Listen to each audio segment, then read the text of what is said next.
They escorted me out of my own company with a security guard who smelled like Doritos and regret. That was 5 weeks ago. But if we're telling the truth, and at this point, why the hell not?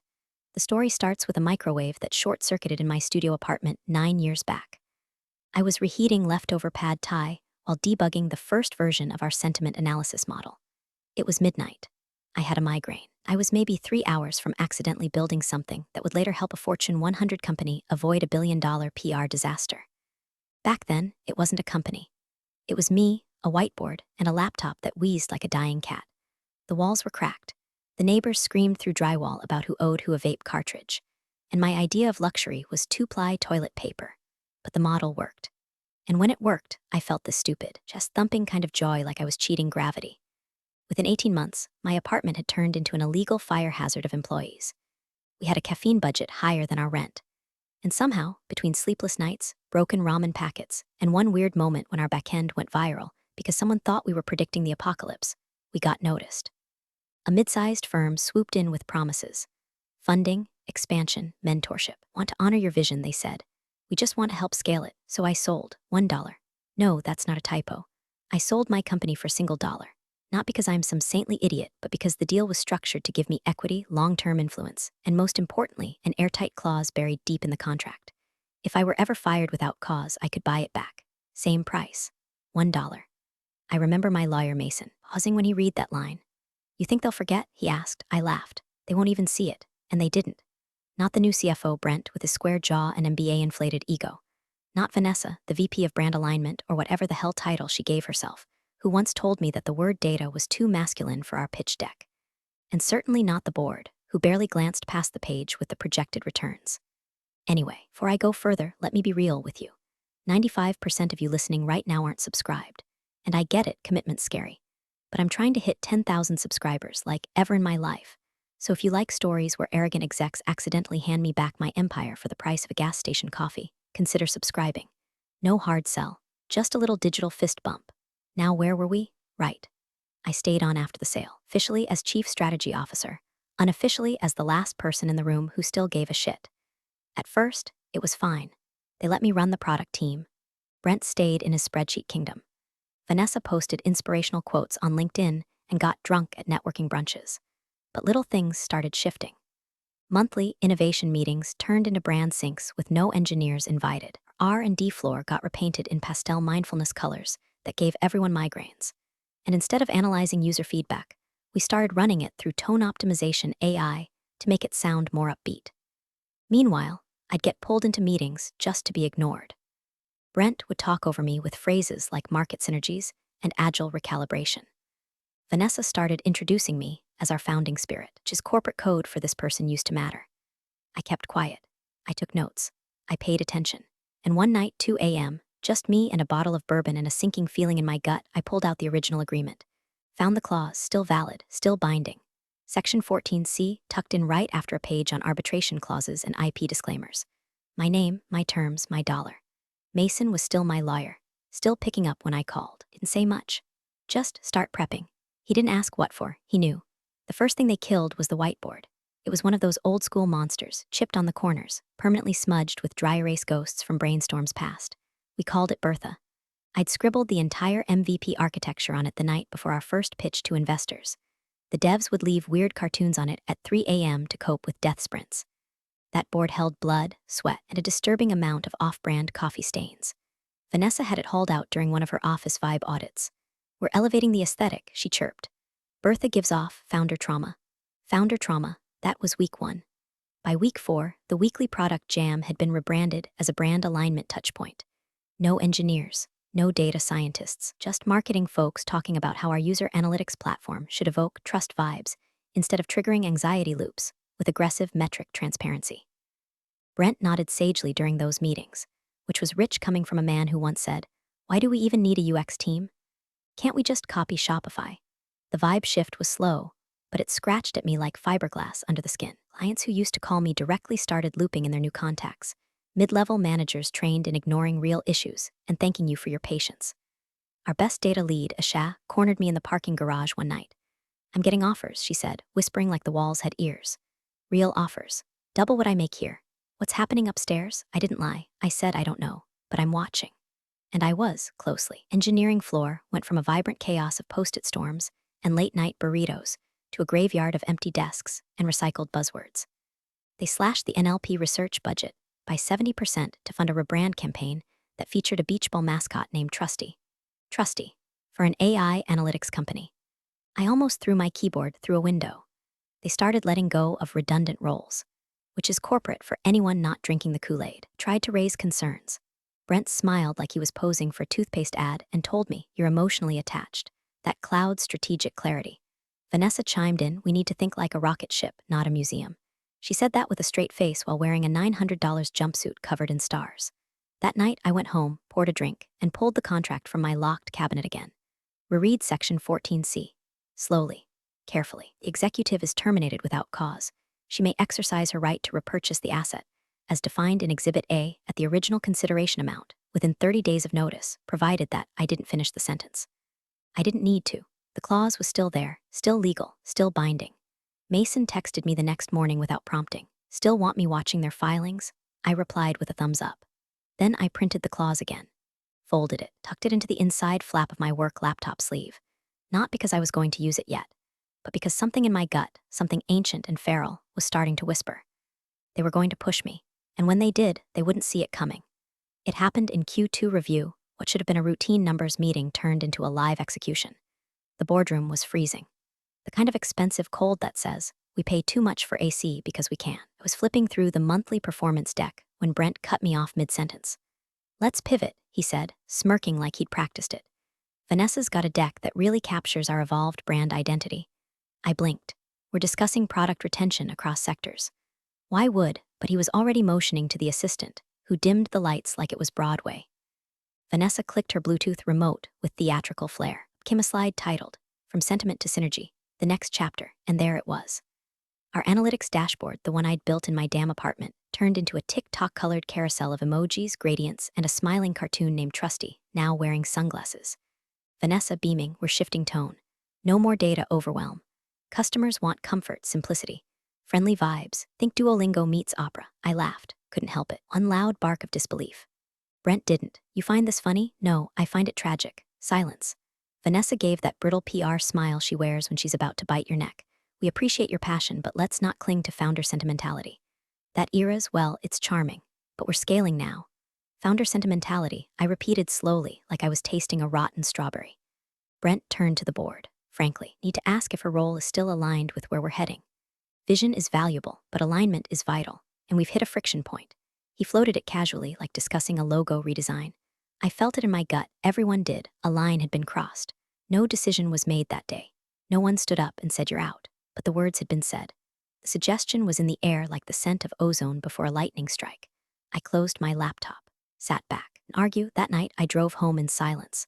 Not angry, not even sad, just cold, detached. Like a switch flipped and suddenly I was watching my own downfall like a nature doc narrated by David Attenborough. At 2:37 a.m., I texted Mason. "Me, pull the documents. If they fire me, we're triggering it.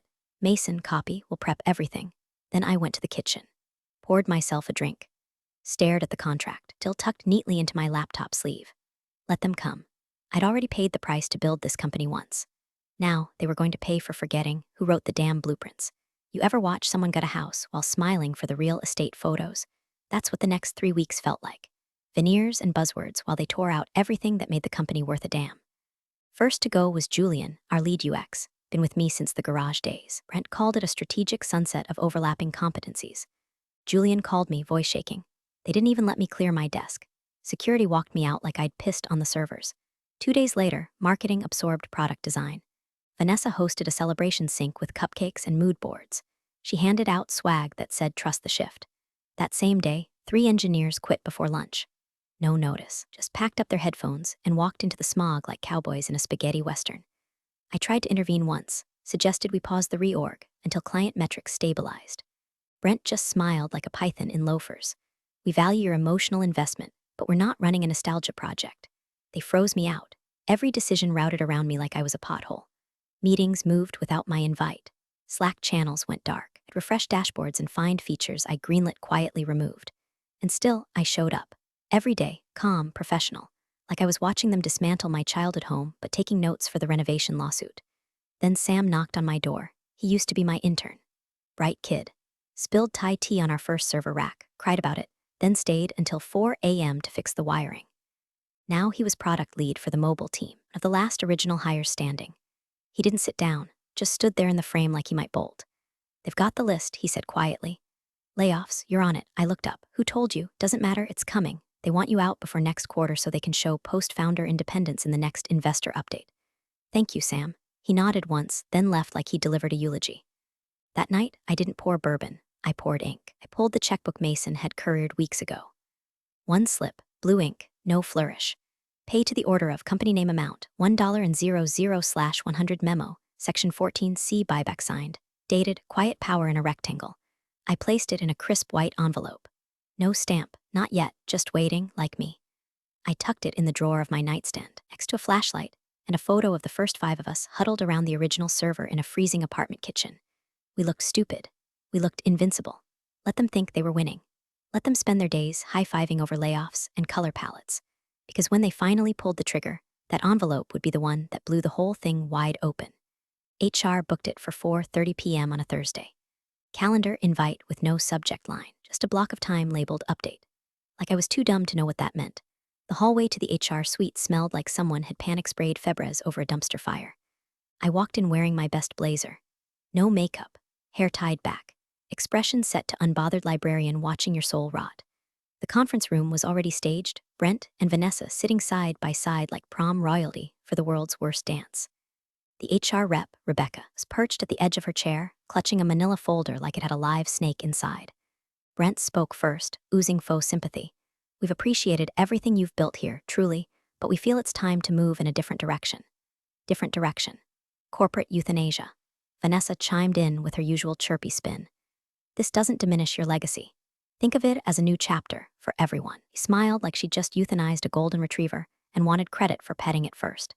They slid over the termination paperwork with the efficiency of seasoned executioners. Severance package, insulting. NDA clause, toothless. A per-written statement for my public-facing transition. If I chose to post on LinkedIn, they even included hashtags. I didn't speak, didn't blink. Just flipped through the pages like I was checking my grocery list. Becca cleared her throat. We'll need your badge and laptop before you leave the floor. Of course, they didn't even let me return to my office.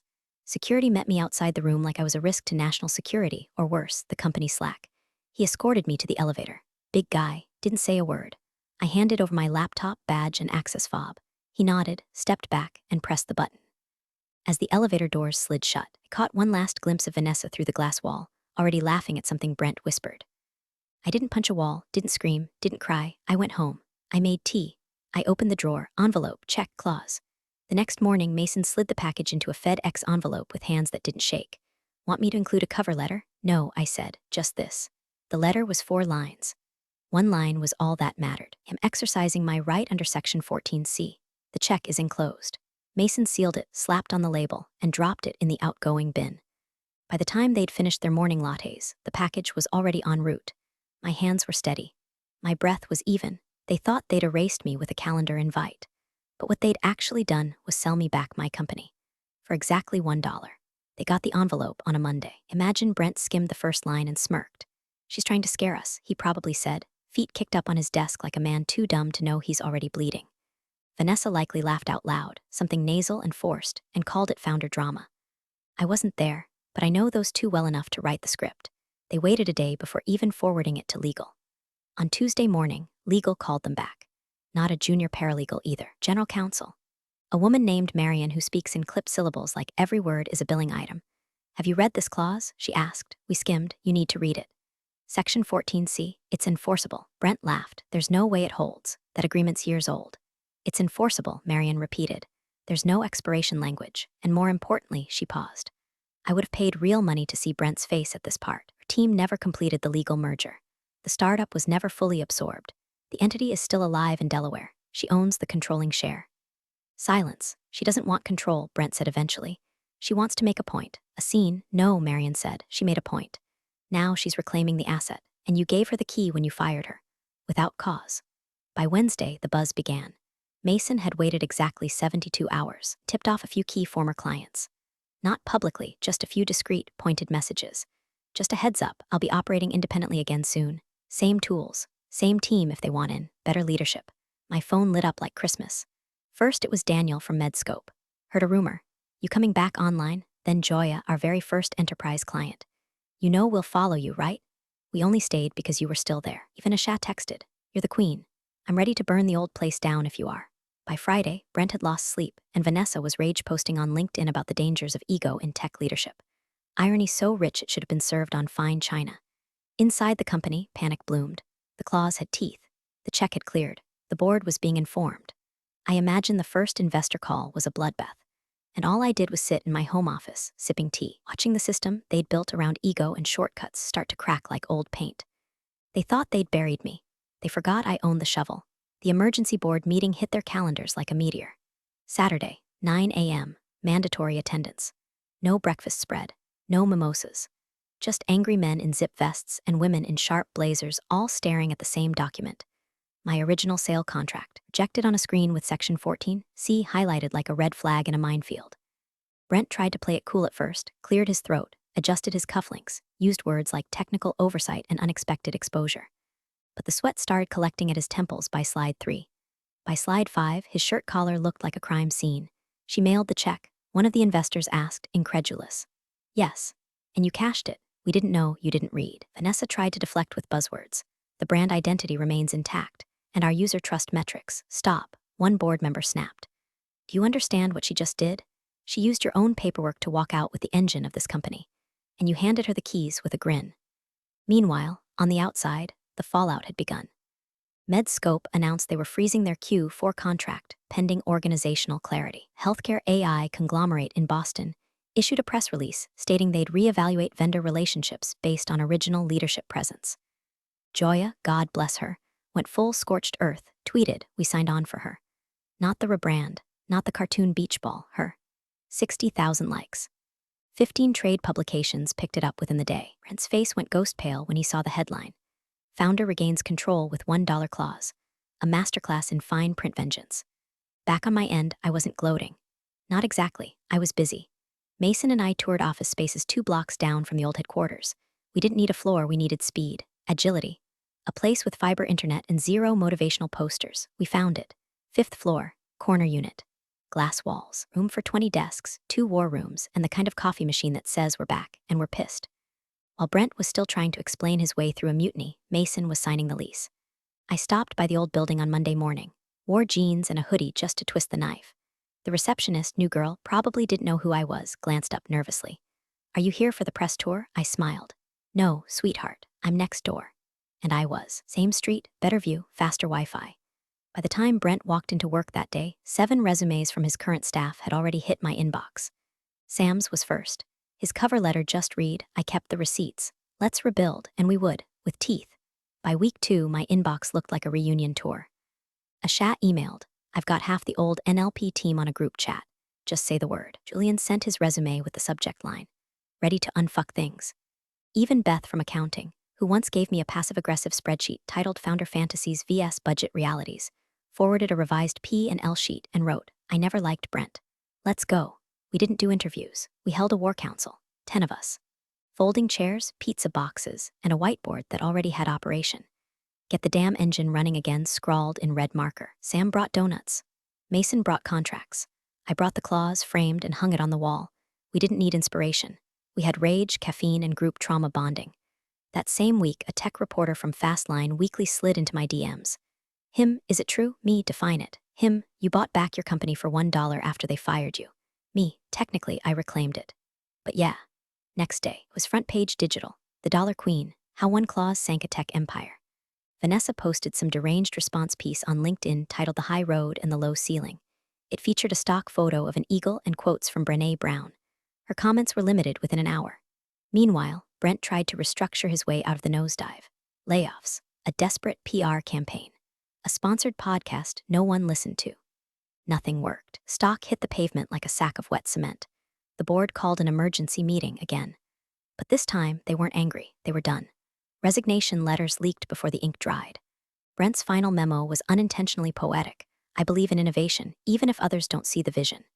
Translation, I got played and now I'm unemployed. And me, I was busy rebranding. Same name, different face. Our new logo, a sleek, fire-lined phoenix rising out of a smoldering dollar bill. Subtle? Not really. Satisfying? Profoundly. The relaunch campaign tagline practically wrote itself, backed by demand, built to last. Ex-clients didn't just return, they funded. 3 of them pooled together a bridge round to jumpstart our relaunch. We trust you, they said. We never trusted them.